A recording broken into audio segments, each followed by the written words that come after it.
Tonight, when the sun goes down, you are going to flip a switch. Light will flood the room, and you will not think twice about it. But for 99.9% of human history, that switch did not exist.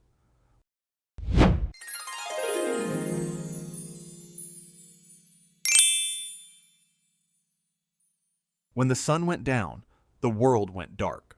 Not dim, not shadowy. Dark in a way that is almost impossible for your modern eyes to imagine. A darkness so complete that you could not see your own hand in front of your face. And your ancestors lived inside that darkness every single night for hundreds of thousands of years. What did they do in there? The answer is not what you expect, and it is going to change the way you think about sleep, about fear, about creativity, about the stories you tell yourself when the lights go off, and about a part of your brain that still wakes up when the sun goes down. Start with something most people assume without thinking, that ancient humans slept when it got dark and woke when the sun came up. 8 hours in, 8 hours out. Clean, simple, efficient. That assumption is wrong, completely, fascinatingly wrong. Historian A. Roger Ekirch at Virginia Tech spent 2 decades researching how humans actually slept before artificial light. He combed through thousands of historical documents, diaries, court records, medical texts, literature, across multiple continents and centuries. What he found demolished the idea of a single unbroken sleep. Before electric light, humans did not sleep in one long block. They slept in 2 distinct phases, separated by an hour or more of wakefulness in the middle of the night. They called this waking period the watch, or the watching. And what happened during the watching was not restless tossing and turning. It was something far more deliberate. People rose from bed. They talked with their partners. They prayed. They had sex.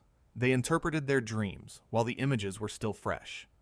They visited neighbors. They smoked pipes. They thought long, uninterrupted, quiet thinking in total darkness, with no screens, no noise, no obligations. The darkness was not a void they were waiting to escape. It was a second kind of day. Ekirch argues that this natural 2-phase sleep pattern was disrupted by the invention and spread of artificial lighting, and that a significant portion of modern insomnia, specifically the kind where people wake at 2 or 3 in the morning and cannot get back to sleep, may not be a disorder at all. It may be an ancient biological rhythm asserting itself in a world that no longer has room for it. Your body is still trying to wake up in the middle of the night. You just have nowhere to go. But the dark was not only for sleeping and for watching. For ancient humans, total darkness was also a place of profound and deliberate experience. Consider the caves. Across Europe, in sites like Lascaux in France and Altamira in Spain, archaeologists have found something that stops them cold. Paintings made deep inside cave systems, far beyond where natural light ever reached. To paint those images, the horses, the bison, the handprints, the strange hybrid creatures that haunt the walls, ancient humans had to carry fire into passages so narrow and so dark that the only way forward was to feel along the walls with their hands. These were not casual decorations near the cave entrance. Some of the most significant paintings in human history are located hours of travel into the earth, in chambers that required navigating total darkness to reach. Archaeologist David Lewis Williams at the University of the Witwatersrand has spent his career trying to understand why.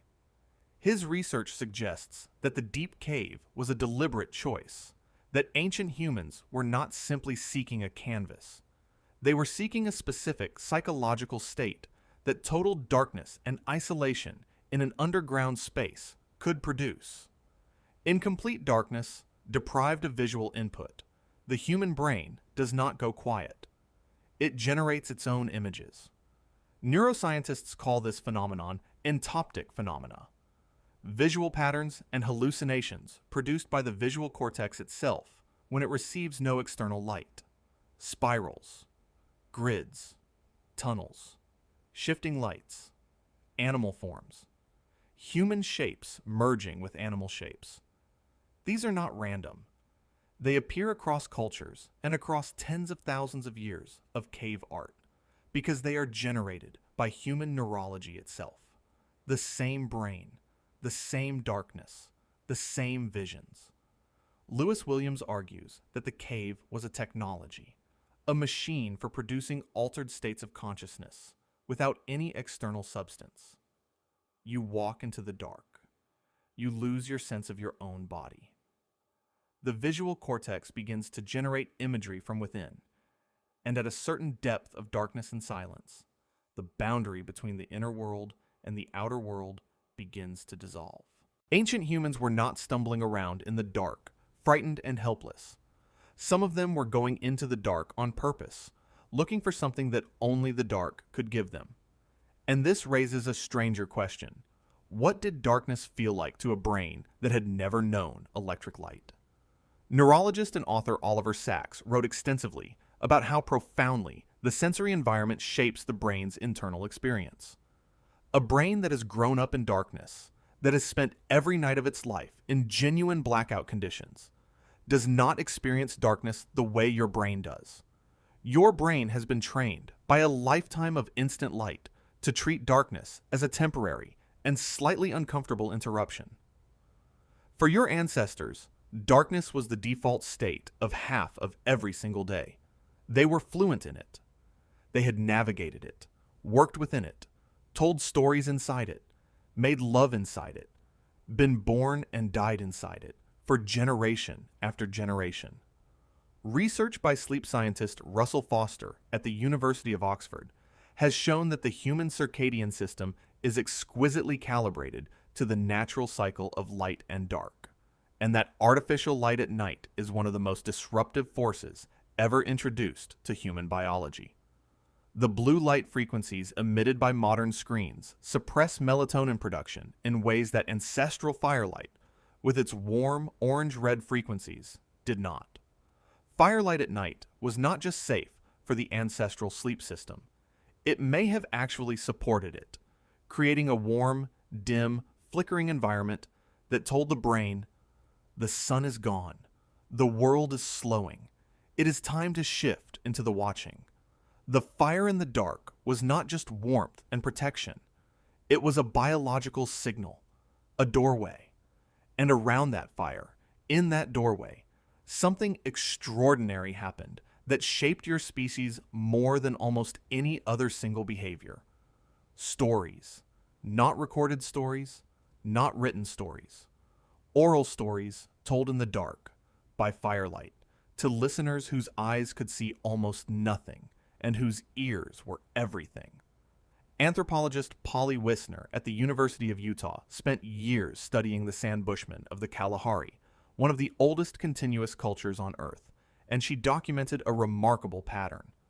During the day, conversations were overwhelmingly practical. Food, resources, work, complaints. But at night, around the fire, the content shifted almost entirely to narrative. Stories about people, stories about the past, stories about the supernatural.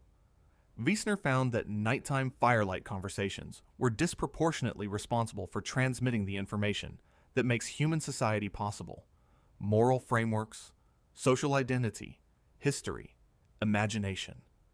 The darkness was not a barrier to human culture. It was the container that culture was poured into. For hundreds of thousands of years, the dark was when your ancestors became most fully human. Think about what that means for you, right now, in your lit-up, screen-bright, always-on world. The darkness that your body is still calibrated for, the darkness that your circadian system still expects, is the same darkness in which your species learned to tell stories, to dream in 2 sessions, separated by wide-awake wondering, to go deliberately into underground chambers and meet the contents of their own minds. You are not afraid of the dark because darkness is dangerous. You are afraid of the dark because your brain is still running a script written before electric light. A script that says, pay attention here, Something matters here. Your senses need to sharpen. This is when things happen. The dark was never empty. It was full. It was when the second life began. Tonight, when the sun goes down and you reach for the switch, you will flood the room with light, and the darkness will vanish before your brain even registers it was there. But somewhere underneath that automatic reflex, in the part of your nervous system that is still calibrated to a world without switches, the watching hour still arrives. The circadian drum still beats.